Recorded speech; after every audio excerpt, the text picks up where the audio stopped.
Bonjour à tous et bienvenue sur ma chaîne YouTube Objectif Bonheur.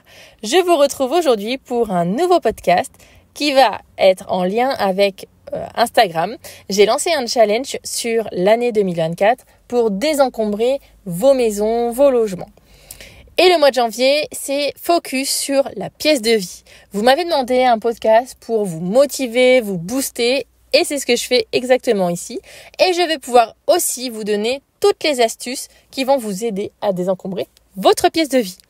N'hésitez pas à vous abonner, liker et commenter pour soutenir ce podcast et que je puisse continuer à le faire. Allez, c'est parti. Déjà, ce qu'il faut avoir conscience sur la pièce de vie, c'est qu'aujourd'hui, on a des pièces de vie qui sont multifonctionnelles. C'est-à-dire, je m'explique, vous allez avoir des espaces de vie ouverts où vous allez retrouver 3 pièces, voire 4, entrée, cuisine, salon, séjour. Auparavant, quand vous alliez notamment chez vos grands-parents ou les maisons des années 60, vous aviez la cuisine qui était fermée et qui avait son rôle. Vous aviez la salle à manger, vous aviez le salon et vous aviez l'entrée et tout était distinct et séparé. D'ailleurs, souvent, vous aviez plein de petites pièces allant de 5 à 15-20 mètres carrés. Et puis, ça date plutôt des années 2000. Là, on a décidé de tout ouvrir, d'avoir de grands espaces. Alors, c'est super parce qu'on a justement cette impression de luminosité, d'espace, de respirer. Mais ça complique nettement la tâche du désencombrement et je vais vous expliquer pourquoi.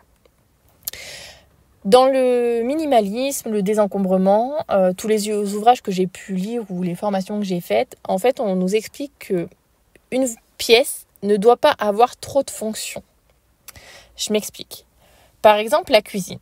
Vous allez pouvoir retrouver potentiellement une fonction, vous allez manger, vous allez cuisiner, parfois vous allez mettre vos réserves, et j'en passe.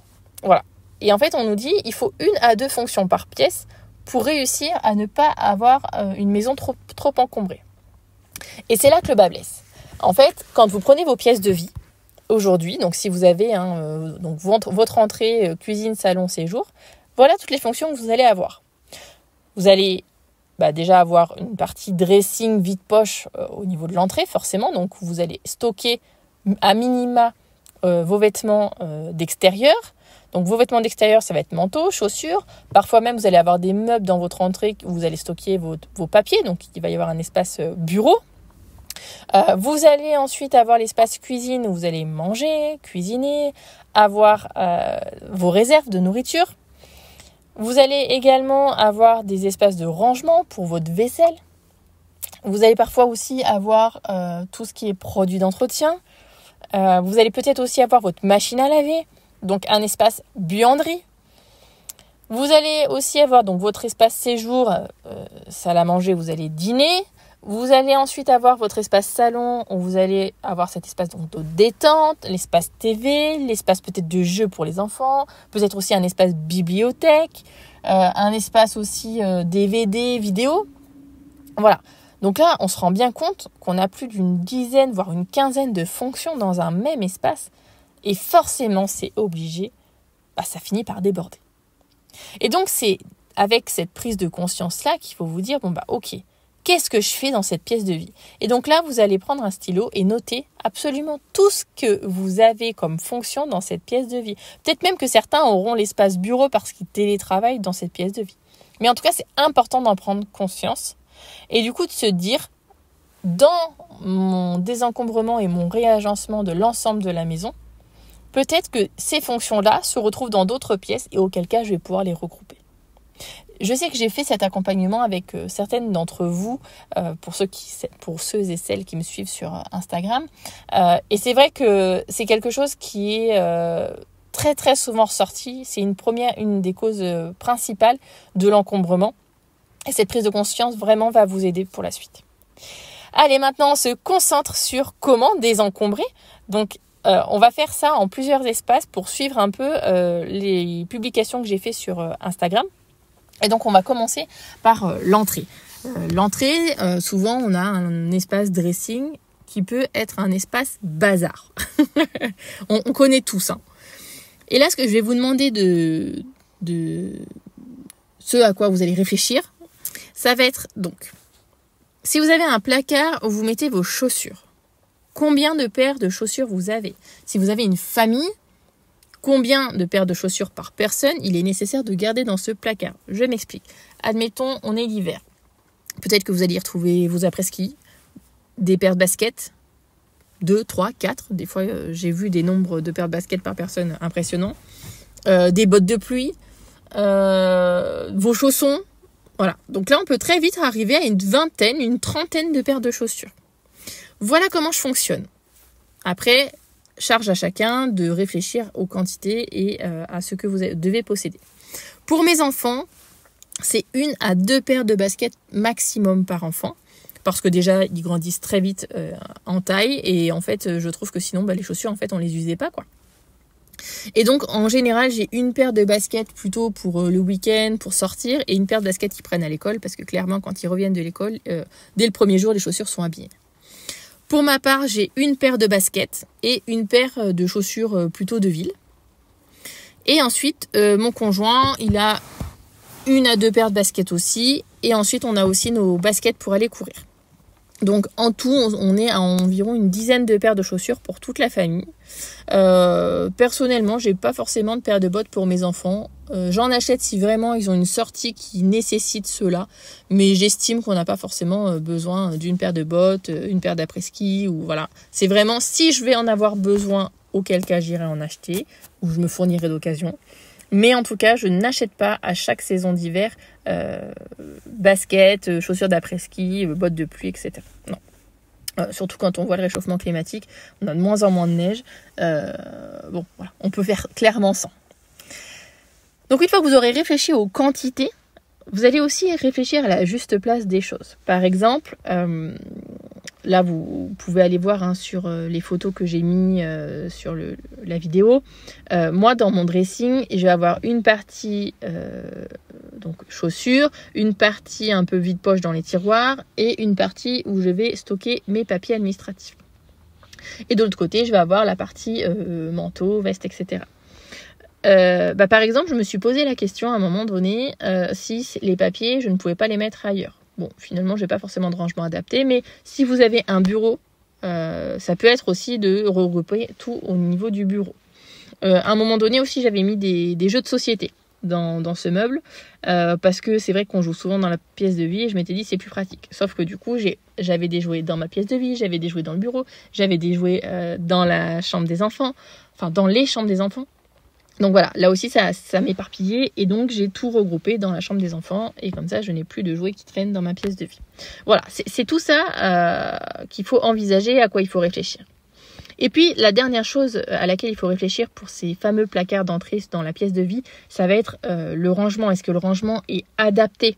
Est-ce que il faut que j'achète des caisses, des bacs pour que ce soit plus accessible ?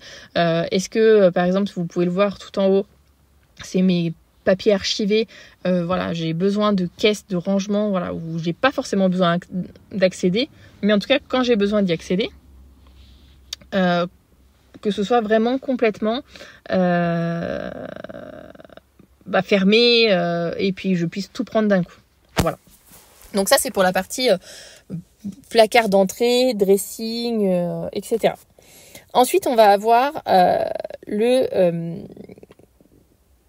l'espace cuisine.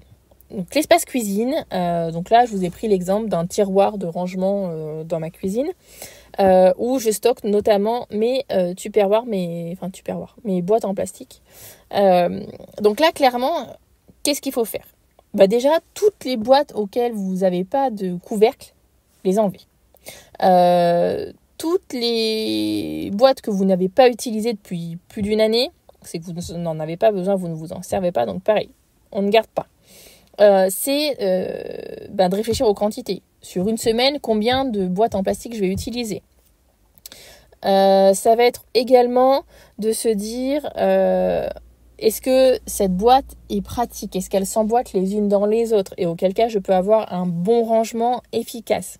Si c'est pas le cas, ça va être peut-être aussi de passer par la phase je vends et je rachète pour avoir quelque chose de plus organisé. Le désencombrement et le minimalisme, c'est aussi ça, c'est peut-être parfois changer quelque chose par autre chose de plus qualitatif, de plus adapté, de plus efficace. Moi, j'ai aucun scrupule là-dessus, parce que l'objectif, c'est de se dire, je change, mais pour du durable, et que ce soit organisé pour des années et des années. C'est par exemple des fois quand on était étudiant, on avait tendance à acheter au moins cher, bien sûr, c'est normal, mais du coup des choses qui n'étaient pas forcément adaptées, et puis on n'avait pas forcément réfléchi à ce qu'il fallait que ça s'emboîte les uns dans les autres, à des espaces de rangement adaptés. Donc voilà, c'est des choses, c'est des pistes de réflexion, mais en tout cas il faut prendre conscience de tout ça dans votre rangement. Et puis pour terminer, je vais aussi vous parler du tiroir à bazar, le fameux tiroir de la cuisine, que ce soit le tiroir à couverts ou le tiroir à ustensiles, ou même vide-poche, que vous pouvez aussi retrouver dans l'entrée d'ailleurs. Là, l'objectif, c'est carrément de vider l'intégralité du tiroir. Comme ça va aussi permettre de le nettoyer d'ailleurs. Et puis ça marche aussi pour l'ensemble des placards. Et de faire 3 tas. Je garde, je range au même endroit. Et puis je garde tout court. Dans le tas à jeter, tout ce que vous ne voulez pas garder, vous jetez. Et puis après, vous allez avoir un tas à réorienter. Le tas à réorienter, ça va être tous les objets qui n'ont rien à faire là. Et peut-être que vous en serez rendu compte avec tout le travail que vous aurez fait avant. Et puis le tas je garde, c'est le tas que vous allez ranger au même endroit. Et une fois que vous aurez fait ce travail-là, vous allez voir que votre tiroir, il va mettre beaucoup plus de temps à redevenir en bazar. Ça arrivera, c'est obligé. Mais en fait, si le bazar revient, c'est aussi peut-être parce qu'il y a toujours trop en quantité.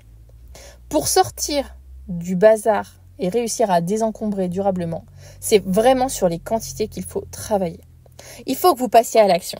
Il faut que vous vous motiviez pour vous dire que ça va changer votre vie. Parce qu'il n'y a rien de plus agréable que de voir des placards rangés, des placards qui respirent, de gagner du temps sur votre ménage, de gagner en charge mentale. Voilà, tout ça, ça va être bénéfique pour vous. Et je vais terminer par l'espace salon. Alors l'espace salon, clairement, le gros axe de réflexion, c'est tout ce qui est CD, DVD, lecteur DVD, console de jeu, etc. Aujourd'hui, on a un outil formidable qui est Internet et le stockage en ligne, les plateformes aussi de vidéos. Alors attention, parce que souvent, il y a des abonnements qui vont avec. Mais par exemple, moi, je sais que l'hiver, je peux prendre un abonnement type Netflix. Mais par contre, l'été, ne pas le prendre. Parce que l'été, en fait, on passe beaucoup plus de temps dehors. Mais c'est vrai que l'hiver, on a tendance à plus regarder de séries, de films, etc.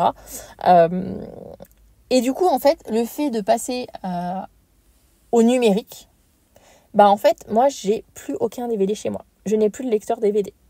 Je n'ai pas de jeux physiques. Par exemple, mon chéri, il a une PlayStation. Bon, alors après, il s'en sert plus beaucoup, mais où ces jeux, en fait, il les achète en ligne et tout est stocké sur la PlayStation en question.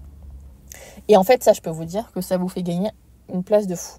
Dans mon meuble télé, j'ai clairement pas grand-chose. J'ai 1 ou 2 cartons de la box avec les fils qui vont avec. Et en fait, après, j'ai mes bougies, j'ai des choses de rangement, mais rien à voir avec la partie télé finalement, puisque je n'ai plus rien à stocker. Limite, si je voulais demain, une simple étagère suffirait. Bon, après, j'aime bien avoir mon petit meuble parce que je mets aussi quelques photos dessus, mais réfléchissez à ça, au numérique, parce que clairement, aujourd'hui, les DVD que vous avez chez vous, combien de fois par an vous les regardez ? Peut-être que même vous les avez regardés une fois et puis plus jamais. En fait, vous allez payer quelque chose 20 € pour le regarder une fois et ensuite le stocker chez vous. Sauf que ça vous prend de la place, ça vous prend des mètres carrés, ça vous prend une charge mentale. Vous devez les entretenir, faire la poussière. Alors certes, un abonnement Netflix, c'est entre 7,99 je crois et 9,99. Mais par contre, vous avez accès à une multitude de supports. Donc voilà, ça c'est ma piste de réflexion, c'est ma façon de fonctionner. On peut en avoir d'autres. D'ailleurs, n'hésitez pas sous ce podcast à commenter comment vous fonctionnez, quelle piste de réflexion vous avez eue et si tout ce que je viens de vous citer va vous aider à réfléchir à comment désencombrer cette pièce de vie. En tout cas, vraiment gardez la motivation parce que la pièce de vie, c'est l'espace où on passe le plus de temps. C'est l'espace que vous allez voir en premier. Et si vous le désencombrez, ça va vous motiver à désencombrer le reste de votre maison. Alors ne lâchez rien. Motivez-vous ensemble. N'hésitez pas sur Instagram à m'identifier pour que je puisse reposter et voir vos avant-après. Mais vraiment, c'est le début d'une nouvelle vie avec ce désencombrement. Je vous dis à très vite pour un prochain podcast et je vous fais plein de bisous.